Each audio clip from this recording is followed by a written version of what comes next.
Good morning, students, and my dear friends. I'm Dr. Shalini Shukla, and today is 31st of May 2022, Tuesday. Motivation of the day is optimism is the faith that leads to achievement. Nothing can be done without hope and confidence.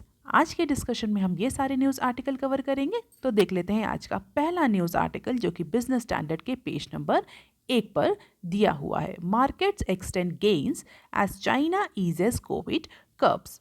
तो front page पे market से related news दी हुई है और 2-4 news और भी extra हैं जो कि मार्केट से ही रिलेटेड हैं और हम इसी पर्टिकुलर सेक्शन में उन सारी न्यूज़ को कवर करेंगे। तो पहली न्यूज़ इक्विटी मार्केट में गेन्स पर है, तो देख लेते हैं न्यूज़ क्या है। Because of the ease of कोविड-19 restriction in China and healthy gain posted by the Wall Street stocks last week, global equities or global equity markets has shown the sharp rally on Monday। तो China में कोविड-19 restrictions के ease out होने की वजह से और wall street में जो कंपनीज ने अपनी परफॉर्मेंस, अपने क्वार्टर्स के रिजल्ट दिए हैं, उसकी अच्छी परफॉर्मेंस होने की वजह से मंडे को ग्लोबल इक्विटी मार्केट्स में शार्प रैली देखने को मिली। और डेफिनेटली इसका इम्पैक्ट एशियन मार्केट्स पर भी देखने को मिला और इंडियन इक्विटी मार्केट पर भी हमें इस पर्टिकुलर रैली और गेन का इम्पैक्ट देखने को मिला। अगर बेंचमार्क इंडाइसेस की बात करें तो सेंसेक्स में अप्रॉक्सीमेटली 1000 पॉइंट्स का इंक्रीज देखने को मिला और सेम ट्रेंड हमें निफ्टी 50 में भी देखने को मिला। निफ्टी 50 भी मंडे को अप्रॉक्सीमेटली 300 पॉइंट से इंक्रीज हुई। ओवरऑल दोनों ही इंडाइसेस ने पास 3 सेशंस में 4% का इंक्रीज रजिस्टर किया। And this latest gain have helped the markets to pare the monthly losses to just 2% after dropping as much as 8% in the last month। तो China के कोविड-19 restrictions के बाद से, कोविड-19 रिस्ट्रिक्शन में ईज आउट के बाद से, जबकि वहाँ की अथॉरिटीज़ ने बोला कि जो कोविड का आउटब्रेक है वो अंडर कंट्रोल है, अगर गवर्नमेंट चाहे तो कोविड के जो नॉर्म्स हैं उसमें कुछ रिलैक्सेशन कर सकती है। और इसी के बाद से इंडिया के साथ साथ जो अदर एशियन इक्विटी मार्केट्स हैं वहाँ पर हमें पॉजिटिव इम्पैक्ट देखने को मिलने लगा, क्योंकि China is a supplier of world and is an important trading partner to most countries including India. और मंडे को overseas investors has bought share worth rupees 500 crore while the domestic investors pumped approximately 1524 crore on Monday।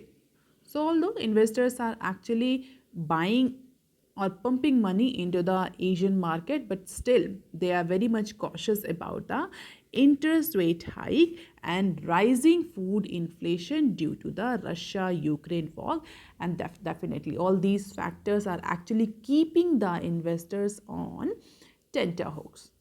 So this is the infographics about the regaining ground by Asian market, more specifically Indian equity market। So अगर की Nifty players की बात करी जाए, gainers और losers की, तो gainers में Titan, M Adani, Infosys, L&T were the top gainers.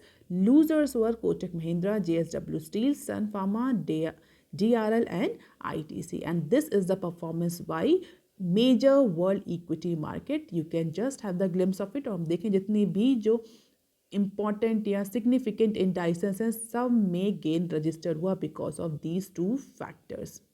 इसके अलावा मार्केट से रिलेटेड 2 और न्यूज़ हैं जो कि सेम पेज पर ही दी हुई हैं, तो उसको भी हम यही कवर करेंगे। देख लेते हैं न्यूज़ क्या है।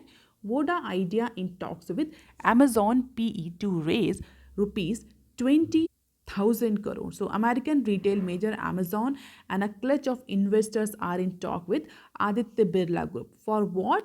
For investing approximately 20k crore in the latter, that is actually struggling wireless telephone company Vodafone idea. हम सभी जानते हैं कि वोडाफोन आइडिया की इस समय फाइनेंशियल सिचुएशन जो है वो बहुत ज़्यादा अच्छी नहीं है। जियो की एंट्री के बाद से टेलीकम्युनिकेशन इंडस्ट्री में बहुत ज़्यादा डिसरप्शन देखने को मिला। इसके अलावा जो AGR ड्यूज़ हैं उनका इम्पैक्ट भी कंपनीज पर विजिबल है। और even if you are regularly following my news channel you must be knowing कि जो वोडाफोन की जो पेरेंट कंपनी है ब्रिटिश में, उसने वोडा के इंडिया में इन्वेस्टमेंट को 0 वैल्यू असाइन कर दी है and they have declare that they are not going to further invest into Indian business subsidiary. और हालांकि कोर्ट के कुछ रिलैक्सेशन के बाद से now Voda Idea, Airtel and Jio are actually trying to recover the loss that has been initiated by these AGR dues. सबसे ज़्यादा impact जो AGR ड्यूज केस का पड़ा वो वोडा आइडिया पर पड़ा और इसी के बाद से वोडाफोन आइडिया अपने फाइनेंशियल सिचुएशन को, अपने बिजनेस को कंटिन्यूअसली इम्प्रूव करने में लगे हैं। और इसी में बहुत सारे एक्शंस के लिस्ट में एक ये भी एक्शन है कि अमेजॉन और इसके अलावा जो कुछ और इन्वेस्टर्स से कंटिन्यूअसली वोडा आइडिया टॉक में है just to raise the fund so that the proceedings of this sale will be used to bid for the upcoming 5G auction of spectrum and capital expenditure for rollout of the services by the end of this year। जो कि 5G का auction होने वाला है, हम सभी को पता है, और उसमें वोडा आइडिया अगर पार्टिसिपेट नहीं करती है then it will in future cease to exit. क्योंकि अगर आप टेक्नोलॉजिकल डेवलपमेंट के साथ अपनी कंपनी को चेंज नहीं करते तो definitely you will be kicked out of the market. We have the very good example of Nokia. तो डेफिनेटली वोडा आइडिया के पास कोई और ऑप्शन नहीं है just to participate in 5G auction, और उसके लिए जो प्रोसीडिंग्स, जो फाइनेंस की ज़रूरत है, उसी अरेंजमेंट के लिए Voda idea is in talk with Amazon and other private equity investors. अब देख लेते हैं दूसरी क्लिप क्या है। Google leads $300 million funding rounds for ShareChat. So the parent company of ShareChat has raised nearly $300 million in fresh funding from Alphabet Inc., Google Media Giant, Times Group and Singapore Teamshek Holding, valuing the social media firms at nearly $5 billion. So as per the two sources involved into this deal, Google has invested approximately $300 million into which company? Into ShareChat. So ShareChat में fresh funding के rounds हो रहा था, तो Google के अलावा, Alphabet के अलावा, the Alphabet is the parent company of Google, so alphabet के अलावा टाइम्स ग्रुप और सिंगापुर की टीमाशेक जैसी अदर कंपनीज़ ने शेयर चैट में इन्वेस्टमेंट किया, जिसमें जो गूगल है, अल्फ़ाबेट है, उसका सबसे ज़्यादा इन्वेस्टमेंट रहा अप्रॉक्सीमेटली $300 मिलियन का। As per the people aware about this matter, are deal to is to set to be announce as early as in to the next week. And अगर हम Google के investment को देखें तो this is the second की investment of Google in India, more specifically in short video space. तो ये दूसरी बार गूगल ने शॉर्ट वीडियो स्पेस में इंडिया में इन्वेस्ट किया। इससे पहले का इन्वेस्टमेंट कैसा है? इससे पहले गूगल ने जोश एक प्लेटफॉर्म है which competes with the ShareChat sister Moj. Josh एक प्लेटफॉर्म है शॉर्ट वीडियो का, उसमें इन्वेस्ट किया था। And this is in line with the second investment by Google in terms of this particular video space. So let us see Google का जो ये investment है कितना सक्सेसफुल होता है। अब देख लेते हैं article number 2 that is given on page number 4 of Business Standard. India's crude output slips to 28-year low. जिस तरह से क्रूड ऑयल की डिमांड इंडिया में बढ़ती जा रही है, उसके कंपैरिजन में अगर हम प्रोडक्शन को देखें तो डोमेस्टिक क्रूड ऑयल का प्रोडक्शन जो है वो फाइनेंशियल ईयर 15 से डिक्रीज़ होना शुरू हुआ है और अभी तक डिक्रीज़ हो रहा है, dropping to just 28.4 MTs in financial year 22, and this is the lowest since financial year 94। तो 2015 से इंडिया में डोमेस्टिक क्रूड ऑयल प्रोडक्शन जो है वो डिक्लाइन करना शुरू हुआ और वो इतना डिक्लाइन हो गया आज इस फाइनेंशियल ईयर 22 में कि वो अभी तक का पिछले 28 सालों का सबसे लोवेस्ट आउटपुट रहा है in case of India. And the production in 22 represented a decline of 11% in comparison to the financial year 95। तो 95 से लेकर के अभी तक का जो भी अगर हम डेटा देखें क्रूड ऑयल प्रोडक्शन का, तो उसमें उसके कंपैरिजन में सबसे कम प्रोडक्शन अभी फाइनेंशियल ईयर 22 में देखने को मिल रहा है। 11% का डिक्लाइन है in comparison to financial year 95 and increasing the economics vulnerability due to the skyrocketing global oil prices। और जिस तरीके से क्रूड ऑयल का प्रोडक्शन डिक्लाइन हो रहा है, तो definitely this particular declining production of crude oil putting the Indian economy into a doldrum situation and more challenging situation because of the increasing global crude oil prices. और जैसा कि अभी हमने डिस्कस किया कि अगर डिमांड को देखें over this period of time, तो डिमांड जो है वो कंटिन्यूसली इंक्रीज हो रही है। तो एक साइड डिमांड इंक्रीज हो रही है क्रूड ऑयल की, दूसरी साइड जो हमारा प्रोडक्शन है वो डिक्रीज कर रहा है। तो कहीं ना कहीं ये इंडिया को सिचुएशन में डाल रहा है कि इंडिया की जो रिक्वायरमेंट है, जो डिमांड है, वो इम्पोर्ट से पूरी हो। और इम्पोर्ट्स की अगर हम बात करें तो जिस तरह से क्रूड ऑयल के प्राइसेस बढ़ रहे हैं international market में, that will put more pressure on the imports bill, and definitely it will make India more vulnerable into this crisis situation. And as a result, import of petroleum bill rose to, or product rose to 212 MT in financial year. That is approximately 676% higher than the financial year 95. तो production जो है वो 11% decline किया है। तो अगर production 11% decline किया है 1995 के कंपैरिजन में, और जो इम्पोर्ट है उसी डिक्लाइन, और जो जिस तरह से डिमांड बढ़ रही है उसके से जो इम्पोर्ट है वो 600% से भी ज़्यादा इंक्रीज़ हुआ है। And the gap between domestic crude oil production and import grew to a whopping approximately 183.6 MT in financial year 22 from just 4.9 MT in financial year 95. So definitely production अगर हम नहीं कर पा रहे हैं और हमारी डिमांड बढ़ रही है उसी पैटर्न में, तो हम क्या करेंगे, इंपोर्ट करेंगे। And definitely if there is import there will be the more import bill and more outflow of foreign exchange. तो प्रोडक्शन 11% तक डिक्लाइन हो रहा है, डिमांड जो है वो कंटिन्यूसली इंक्रीज हो रही है, जिसकी वजह से जो इम्पोर्ट है वो 600% तक इंक्रीज हो गया, and that will leads to that is actually leading to increase in import bill. And this is despite the decline in crude oil import. If you remember pandemic के ड्यूरेशन में जो last 2 years रहे हैं, because of the lockdown, because of the global crude oil energy prices crash down, decline देखने को मिला था imports में इन केस ऑफ इंडिया। इसके बावजूद भी ये नंबर है। इमेजिन अगर ये कोविड-19 के केस में डिक्लाइन नहीं होता तो शायद ये जो नंबर है इंपोर्ट का जो 600% तक इंक्रीज़ हुआ है 1995 के कंपैरिजन में शायद और ज़्यादा होता। So in fact production of crude oil has fallen every month on year basis for the last 4.5 years till March in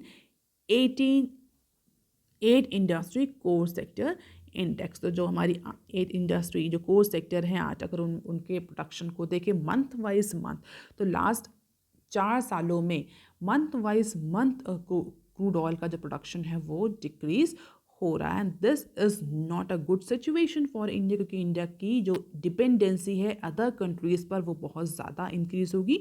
और डेफिनेटली बीइंग अ कंट्री, अगर आप किसी भी अदर कंट्री पे डिपेंडेंट होते हैं किसी भी रिक्वायरमेंट के लिए, तो that is not a good strategic position for any country. और उसी को लेकर के जो कंट्रीज़ हैं, जो बेसिकली जो इंडिया में इंपोर्ट करते हैं अपने प्रोडक्ट्स को, अपने क्रूड ऑयल को, वो इंडिया की जो पावर है उसको मिसयूज़ भी कर सकते हैं। और डेफिनेटली इकोनॉमी के जो वल्नरेबिलिटी है वो भी इंक्रीज कर जाती है। So this is the gap between domestic crude oil production and import. तो प्रोडक्शन कंटिन्यूसली डिक्लाइन हो रहा है और डिमांड में कोई चेंज नहीं है, इसलिए इम्पोर्ट जो है वो कंटिन्यूसली बढ़ रहा है irrespective of the pandemic. And this is the growth in crude oil output in core sector. तो जो हमारे 8 कोर सेक्टर हैं उनकी परफॉर्मेंस ये है, and this is the diminishing return performance in case of the crude oil, and this is very challenging situation. However government is taking और has introduced lots of policy to increase the production of oil and natural gas, just like production sharing contract regime, discovered small field policy, that is DFC, so PSC, DSF, and HELP. Number of time I have discussed about this particular policy, and OALP. So all these policies are being or have been implemented by central government just to increase the production of oil and natural gas. But instead of all these schemes, the actual result is not very much appreciating, not very much entertaining. Let us see कि अगर इनका impact, जो नई schemes implement हुई, इनका impact हमें future में कुछ देखने को मिलता है, तो अब थोड़ा थोड़ा इन स्कीम्स के बारे में भी देख सकते हैं कि PSC, DSF, हेल्प, ओलाब, ये जैसी स्कीम ये हैं क्या, इसमें बेसिकली क्या गवर्नमेंट का ऑफर रहा कंपनीज को कि वो अपना ऑयल और नेचुरल गैस का प्रोडक्शन इंक्रीज करें। अब देख लेते हैं article number 3 that is given on page number 6 of Business Standard. 81 thermal units to replace coal with renewable by 26। तो जैसा कि हमने पहले न्यूज़ में डिस्कस किया कि इंडिया में जो क्रूड ऑयल है, नेचुरल गैस है, उसका production year by year decrease हो रहा है in comparison to 1995 financial year. और गवर्नमेंट को कहीं ना कहीं इस बात का रियलाइजेशन भी है क्योंकि इंडिया में ऑयल और नेचुरल गैस के रिजर्व्स उतने ज़्यादा अच्छे नहीं हैं। हम बोले इंडिया का जो एलोकेशन है, इंडोमेंट है ऑयल और नेचुरल गैस के रिजर्व्स को लेकर के, वो बहुत अच्छा नहीं है। We do not have very much good sources of oil and natural oil reserves. That is why government is focusing on renewable energy. इसके अलावा जो बहुत सारे इंटरनेशनल कमिटमेंट्स हैं जहाँ पर कार्बन एमिशन को भी रिड्यूस करने की बात है, उन सब की वजह से गवर्नमेंट जो है वो रिन्यूएबल एनर्जी पर ज़्यादा फोकस कर रही है। तो उसी को लेकर के गवर्नमेंट जो है, चाहे वो EV को प्रमोट करना हो, इलेक्ट्रिक व्हीकल को प्रमोट करना हो, चाहे वो कार्बन एमिशन को रिड्यूस करना हो, चाहे वो ग्रीन टेक्नोलॉजी को प्रमोट करना हो, चाहे वो रिन्यूएबल एनर्जी के प्रोडक्शन को प्रमोट करना हो, इन सारे सेक्टर पर गवर्नमेंट का फोकस ज़्यादा है। और उसी से रिलेटेड ये न्यूज़ है कि 81 thermal units to replace coal with renewable by 26. 26 here stands for financial year 26. So in a bid to meet the ambitious 500 gigawatts renewable energy targets and to tackle the annual issue of coal demand supply mismatch, the Union Power Ministry has identified approximately 81 thermal units that they are going to replace coal with the renewable capacity by financial year 26। तो जिस तरीके से कोल की supply की shortage हो रही है India में, जिस तरह से क्रूड ऑयल और नेचुरल गैस का प्रोडक्शन डिक्रीज हो रहा है, इसके अलावा जो गवर्नमेंट ने अपने national determined contribution, Paris agreement या अदर जो इंटरनेशनल कन्वेंशंस हैं कार्बन एमिशंस रिलेटेड, उनमें जो ऑब्लिगेशंस हैं गवर्नमेंट को, उसको देखते हुए गवर्नमेंट को अप्रॉक्सीमेटली 500 गीगावाट का टारगेट अचीव करना है रिन्यूएबल एनर्जी के केस में। अप्रॉक्सीमेटली 30 to 50% इंडिया की जो एनर्जी मिक्स है उसमें रिन्यूएबल एनर्जी का कंट्रीब्यूशन गवर्नमेंट इंश्योर करना चाहती है। और इसीलिए इन सारी प्रॉब्लम्स को टैकल करने के लिए गवर्नमेंट ने 81 थर्मल यूनिट्स अभी आइडेंटिफाई किए हैं जिनको रिन्यूएबल एनर्जी से रिप्लेस कर दिया जाएगा। ऐसे पावर प्लांट जो कि कोल को यूज़ करते हैं, they will now focus on the renewable energy. और अगर हम रिन्यूएबल एनर्जी की बात करें तो हाइड्रो के केस में, हाइड्रो एनर्जी और सोलर एनर्जी के केस में इंडिया का जो एंडोमेंट्स है, एलोकेशन है, वो इंडिया का बहुत अच्छा है। इंडिया की अगर हम जियोग्राफिक पोजीशंस को देखें तो इंडिया में अच्छी खासी सोलर एनर्जी अवेलेबल है, तो जिसको टैप किया जा सकता है। तो एक अनटैप्ड सोलर एनर्जी इंडिया में है, उसको टैप करने के लिए गवर्नमेंट इस समय फोकस कर रही है। दैट इज़ वाई 81 जो थर्मल पावर प्लांट्स है जो बेसिकली कोल पर डिपेंडेंट है, उनको रिप्लेस किया जाएगा रिन्यूएबल एनर्जी से। And this include generating units of state owned NTPC, privately owned units of Tata power, Adani power, CSSEs, Hindustan power and all others. जो 81 आइडेंटिफाइड थर्मल यूनिट्स हैं उसमें ऐसा नहीं कि सिर्फ स्टेट्स की ओन ही यूनिट्स हैं, प्राइवेट सेक्टर, प्राइवेट प्लेयर्स के भी यूनिट्स हैं, टाटा पावर, अदानी पावर की भी यूनिट्स को आइडेंटिफाई किया गया है अंडर दोज 81 थर्मल यूनिट्स। और coal based power generation units which have high tariff have been identified by the ministry. और ऐसा कहा जा रहा है कि फाइनेंशियल ईयर 26 तक इन सारी 81 जो थर्मल पावर प्लांट्स हैं उसमें इनिशियली 40:60 का रेशियो रखा जाएगा, 40% कोल से, 60% फ्रॉम रिन्यूएबल एनर्जी सोर्सेस। और अगर इंडिया इस तरह के टारगेट को अचीव करने में सक्सेसफुल हो जाता है, in that case it will be a big boost for India. पहले तो कार्बन एमिशन को रिड्यूस करने में, दूसरा जो हमारे इंपोर्ट बिल्स हैं एनर्जी को लेकर के, क्रूड ऑयल हो चाहे वो कोल हो, सब वो भी रिड्यूस होंगे। इसके अलावा हमारी खुद की इकोलॉजी भी इम्प्रूव होगी। Apart from it, renewable energy का जो टारगेट है इंटरनेशनल कन्वेंशंस में और डिफरेंट डिफरेंट इंटरनेशनल ऑब्लिगेशंस हैं इंडिया में, वो भी अचीव होंगे। एम्प्लॉयमेंट जनरेशन होगा। Apart from it, renewable energy के केस में इंडिया की जो एफिशिएंसी है वो भी इम्प्रूव होगी। सोलर एनर्जी और इस तरह के जो अनटैप्ड नेचुरल रिसोर्सेज अवेलेबल हैं इंडिया के पास, वो भी टैप होंगे। तो बहुत सारे एडवांटेज हैं इस पर्टिकुलर मूव के, provided that it will be implemented in a right direction with word and later spread. इसके अलावा ऐसा नहीं कि ये 81 को ही केवल ब्लेंडिंग करी जाएगी 40-60 की। इसके अलावा अदर पावर प्लांट्स भी चाहे तो वो भी, उनको भी गवर्नमेंट प्रमोट करेगी, अलाउ करेगी कि वो भी रिन्यूएबल एनर्जी की ब्लेंडिंग कर लें कन्वेंशनल पावर सोर्सेस के तहत। So ministry has estimate indicates that this would help to conserve approximately 34 MT of coal and definitely reduce carbon emission by 60 million metric ton। तो एक तो कोल का कंजप्शन रिड्यूस होगा, डिपेंडेंसी रिड्यूस होगी, जो crude oil के केस में जो हमारी डिपेंडेंसी अदर कंट्रीज से वो भी रिड्यूस होगी। इसके अलावा इकोलॉजी को भी बेनिफिट होगा बाय रिड्यूस्ड कार्बन एमिशन। तो these are the target setup by the power ministry.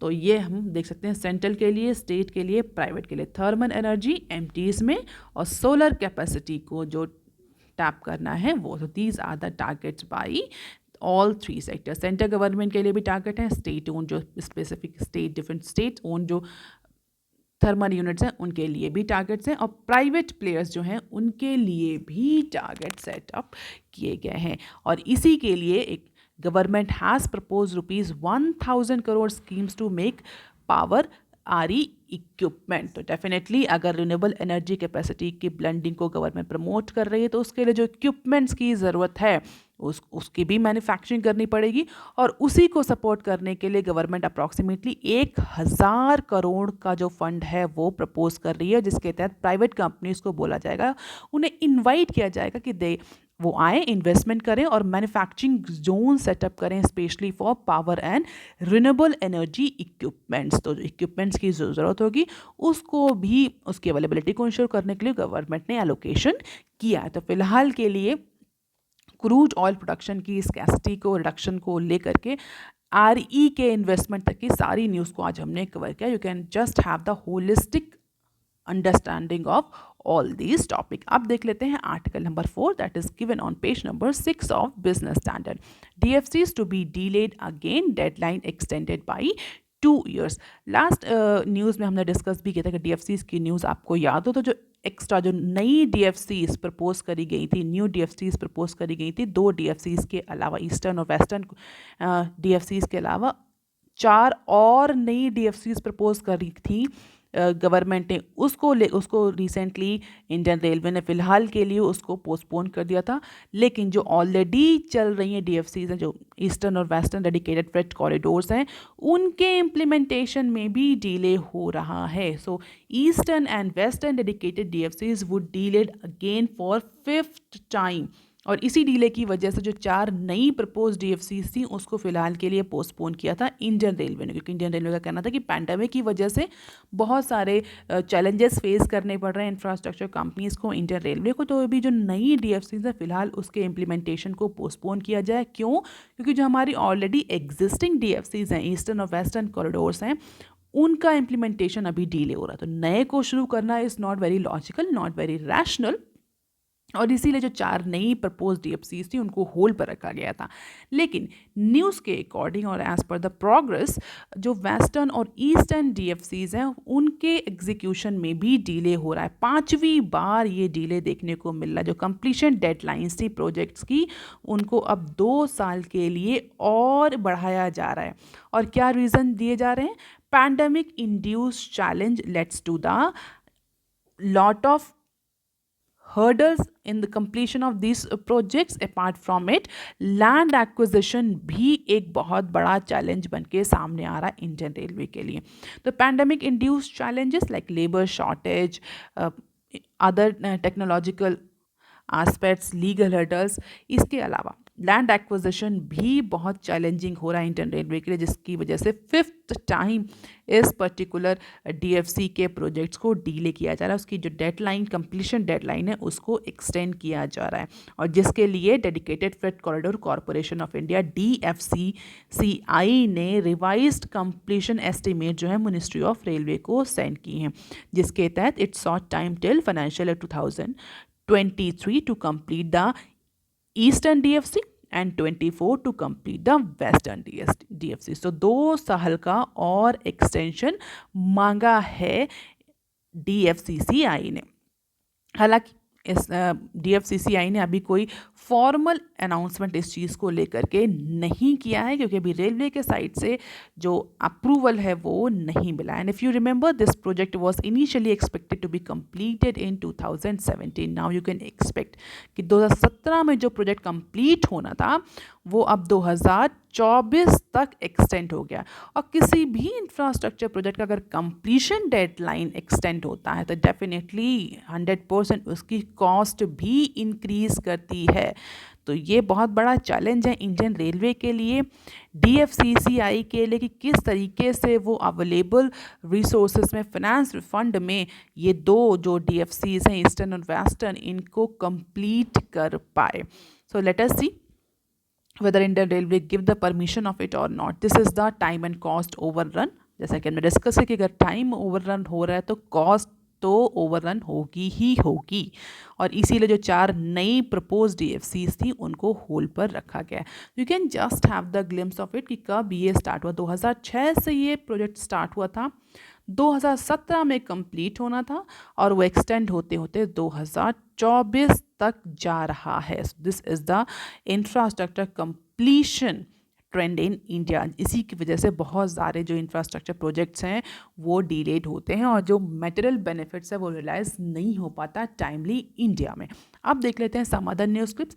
ZTE Vivo under MCA lens over financial anomalies. तो लोकल यूनिट जो ZTE कॉप की और वीवो मोबाइल्स की हैं वो फ़िलहाल के लिए इन्वेस्टिगेशन के अंडर में आ गई। किस लिए? क्योंकि उनकी जो रिपोर्ट्स हैं, ऑडिटिंग रिपोर्ट्स, उसको देखा गया तो फाइनेंशियल प्रॉपर्टीज़ के लिए एलिगेशन लग रहे हैं, और एक्स पर द ब्लूम्सबर्ग ने जो रिपोर्ट देखी उसमें कुछ फाइनेंशियल एनॉमलीज को फाइंड आउट किया है, extending a probe into other China based firms after fining Xiaomi। Recently Xiaomi को भी फाइन मिला था, और उसके बाद ऑडिट रिपोर्ट्स को देखने के बाद अब इन 2 जो चाइनीज़ फर्म्स हैं इन पर भी मिनिस्ट्री ऑफ कॉरपोरेट अफेयर्स ने इन्वेस्टिगेशन लॉन्च कर दिया as per the information received from unnamed source. तो ब्लूम्सबर्ग के डेटा के अकॉर्डिंग इन कंपनीज के जो ऑडिटिंग रिपोर्ट्स हैं, फाइनेंशियल रिपोर्ट्स हैं, उसमें प्रॉब्लम है, और उसको लेकर के MCA ने इन्वेस्टिगेशन स्टार्ट कर दिया है।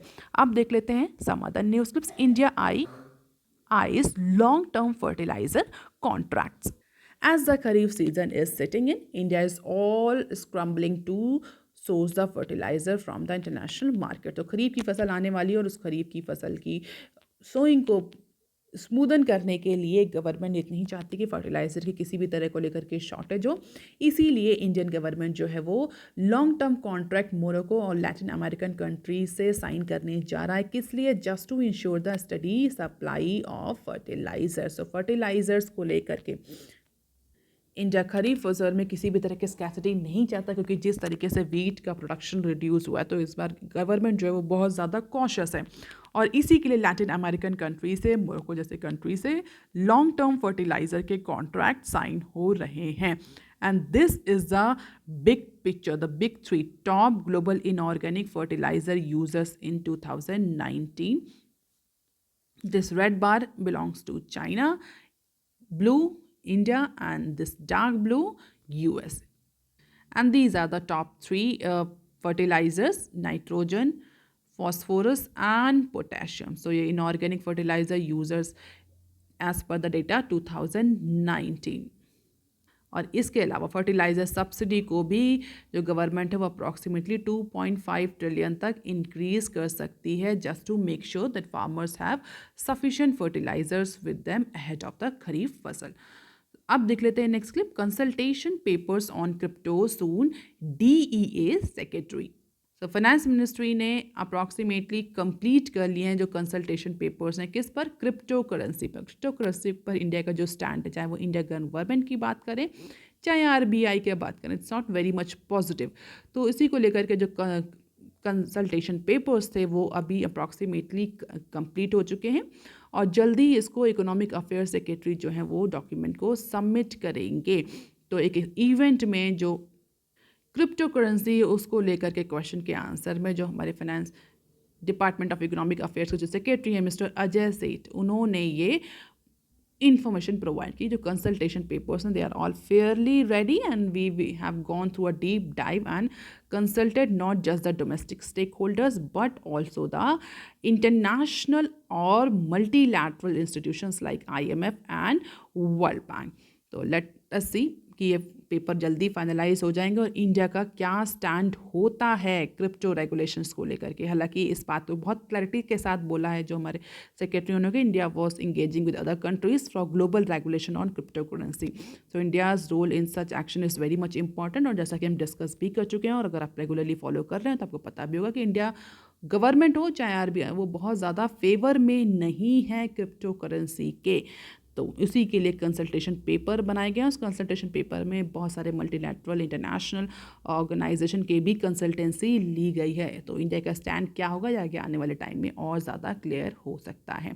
अब देख लेते हैं next clip. NCLAT direct MCA IBBI to amend the statutory claims rules. तो National Company Law Appellate Tribunal that is NCLAT। आप मुझे कमेंट सेक्शन में लिख करके बताइए what is actually the basic mandate of NCLAT। क्या NCLAT National Company Law Appellate Tribunal का basic mandate क्या, what is the purpose of this particular tribunal. अब देख लेते हैं न्यूज़ के लिए। NCLAT ने मिनिस्ट्री ऑफ कॉर्पोरेट अफेयर्स और insolvency and bankruptcy board of India IBBI को डायरेक्शन दिए हैं। किस लिए डायरेक्शन दिए हैं? इंसॉल्वेंसी लॉज में कुछ चेंजेस को लेकर। किस तरह के चेंजेस? क्रेडिटर्स क्लेम्स, जो क्रेडिटर्स जो क्लेम करते हैं उसको लेकर के कुछ रूल्स हैं, उन रूल्स में चेंजेस करने के लिए बोला है NCLAT ने। And the directive comes after observing certain gaps in the current insolvency and bankruptcy code regime that deals with the statutory claims. तो जो कंपनी के क्रेडिटर्स होते हैं, क्रेडिटर्स मतलब जिन्होंने लोन दिया होता है कंपनी को, उनके क्लेम्स को लेकर के कुछ रूल्स हैं कि किस तरीके से क्लेम कर सकते हैं कंपनी से अगर कंपनी इंसॉल्वेंसी प्रोसीडिंग्स में जा रही है। तो उसी रूल्स को चेंज करने के लिए, कुछ मॉडिफाई अमेंडमेंट करने के लिए NCLAT ने बोला। क्यों? क्योंकि NCLAT के according there are certain gaps into the statutory claim rule. तो उस गैप को आइडेंटिफाई किया है अपीलेट ट्रिब्यूनल ने और उसी में अपीलेट ट्रिब्यूनल ने इन दोनों ही ऑर्गेनाइजेशन या मिनिस्ट्री डायरेक्टर्स को बोला है कि आप इस रूल में जो प्रॉब्लम्स हैं, जो लैकुना है, उसको फिलहाल के लिए रिजॉल्व करिए। So appellate tribunal recently employ provident fund EPFO का एक केस हेयर कर रही थी and EPFO had challenge an order of NCLAT which had approve the resolution of insolvent firm एम्बियट कंप्यूट्रॉनिक्स। तो उसी पर्टिकुलर केस में ये NCLAT ने ऑब्जर्व किया और दोनों ही बॉडीज़ को, रेगुलेटरी बॉडीज़ को डायरेक्ट किया है। तो हो सकता है रिसेंट हमें कुछ अमेंडमेंट्स देखने को मिले insolvency and bankruptcy IBC code में इनटू अपकमिंग टाइम। अब देख लेते हैं next clip. Government wants of action to check the wheat export by traders through improper documents. हम सभी को पता है वीट के एक्सपोर्ट को लेकर के बैन है और जिस तरीके से वीट के प्राइसेस इंटरनेशनल मार्केट में बढ़ रहे हैं उसको लेकर के बहुत सारे जो कंट्रीज़ हैं उन्होंने इंडिया से रिक्वेस्ट भी करी, जो फ्रेंडली नेशंस हैं उन्होंने इंडिया से रिक्वेस्ट करी है कि इस वीट बैन को एटलीस्ट उनके लिए, स्पेसिफिकली उनके लिए थोड़ा सा रिलैक्स किया जाए जिससे कि वो वीट को इंडिया से इम्पोर्ट कर सकें और जो उनके यहाँ शॉर्टेज चल रही, जिस तरह से वीट के फूड ग्रेन्स की शॉर्टेज चल रही है उसको वो ओवरकम कर सकें। हालांकि इस पर अभी कोई स्टैंड नहीं लिया था, लेकिन इंडिया में ऐसा पाया जा रहा है कि कुछ improper documents, post dated cheques को शो करके या लेटर ऑफ क्रेडिट को शो करके कुछ जो ट्रेडर्स हैं they are exporting the wheat.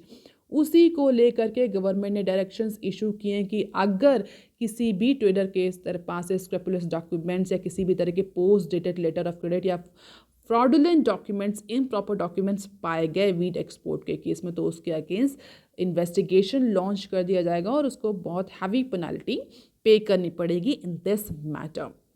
क्योंकि अब प्रेशर है ट्रेडर्स पर भी और गवर्नमेंट पर भी और उनको कहीं ना कहीं एक अनड्यू प्रॉफिट दिख रहा है। तो post dated letter of credit LCs और चेक्स को कंपनी से ले रहा है कि पहले के ऑर्डर्स हैं, गवर्नमेंट के ऑर्डर आने से पहले ही इंटरनेशनल ऑर्डर बुक किए गए थे। इस तरह का सिचुएशन दिखा करके जो ट्रेडर्स हैं वो वीट को एक्सपोर्ट करना है। तो उसी को लेकर गवर्नमेंट ने स्ट्रिक्ट डायरेक्शंस दिए हैं ट्रेडर्स को, एक्सपोर्टर्स को, कि अगर आप इस तरीके के इम्प्रॉपर डॉक्यूमेंट्स को यूज़ करते हैं then there will be the strong consequences of it. That is all for today students.